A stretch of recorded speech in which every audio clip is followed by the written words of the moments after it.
Welcome to episode 15 of The Pulse of Physiology. I'm your host, Dr. Jim Davis, and today we'll dive into reflexes. Reflexes are those automatic responses your body uses to protect itself and maintain homeostasis. Reflexes might seem simple, but they are a testament to the efficiency of the nervous system. And in our next episode, we'll explore G proteins and their fascinating role in cell signaling. But for now, let's focus our exploration on the world of reflexes. So to start off, a reflex is an automatic pattern response to a specific stimulus. Reflexes are essential for survival because they allow your body to react quickly without waiting for input from the brain. For example, when you step on a sharp object like a Lego, your foot pulls away almost instantly to minimize harm. Reflexes follow a specific pathway that's called a reflex arc, which includes 5 things. These are the sensory receptor, which detects the stimulus, for example, pain or stretch. The sensory receptors communicate with an afferent neuron, which transmits sensory information to the central nervous system. Once that information travels along the afferent neuron, it reaches the integration center. This is where information is processed, often in the spinal cord or even in the brainstem. The integration center will then make a decision and send that information along an efferent neuron, so that's sending signals from the central nervous system to the target.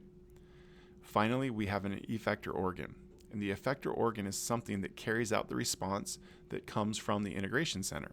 So for example, muscle contraction or gland secretion. Now there are many different types of reflexes, and so let's break down these reflexes into several categories based on their characteristics. First, we have intrinsic and learned reflexes.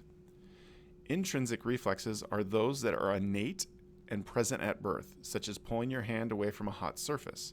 You don't have to learn these, you just are born with them. Then you've got learned reflexes. These types of reflexes are acquired through practice and repetition.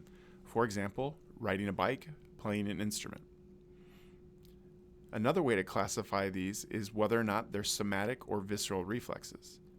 A somatic reflex involves skeletal muscle, such as the withdrawal reflex when you touch something painful. Then we have visceral reflexes.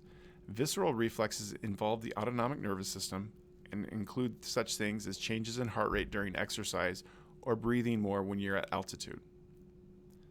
A third way to classify these reflexes is ipsilateral versus contralateral.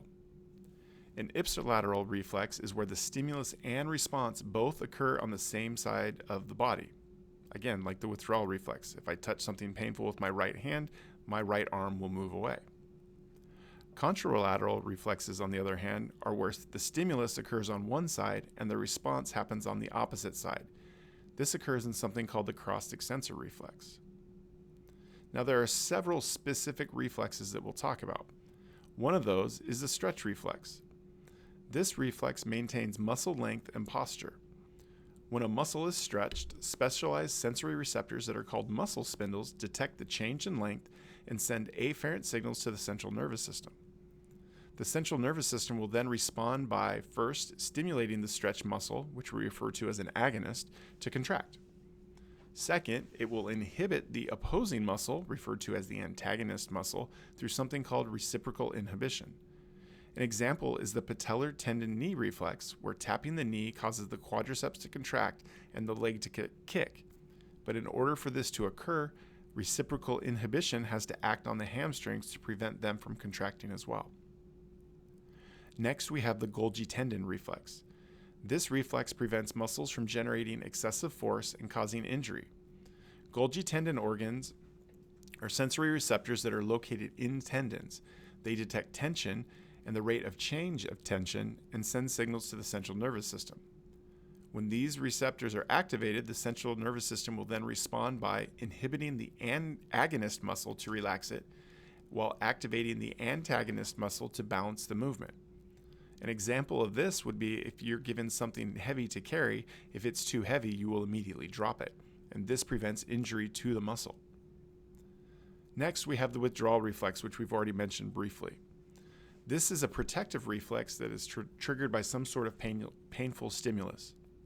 For example, touching a hot stove activates something called nociceptors, which send signals to the central nervous system. The central nervous system then responds in 2 ways. One, it will excite the flexor muscles to pull away the affected limb, and it will inhibit the extensor muscles to ensure the withdrawal is effective. This is also an example of reciprocal inhibition. Finally, we have the crossed-extensor reflex, or something that I refer to as the Lego reflex. This reflex works in tandem with the withdrawal reflex to maintain balance, but it doesn't only occur to maintain balance.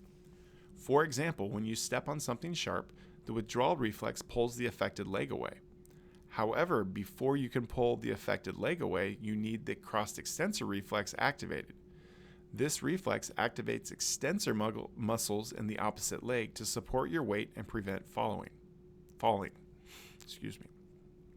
So reflexes are important because they allow the body to quickly respond to stimuli. They bypass the brain for faster reaction times.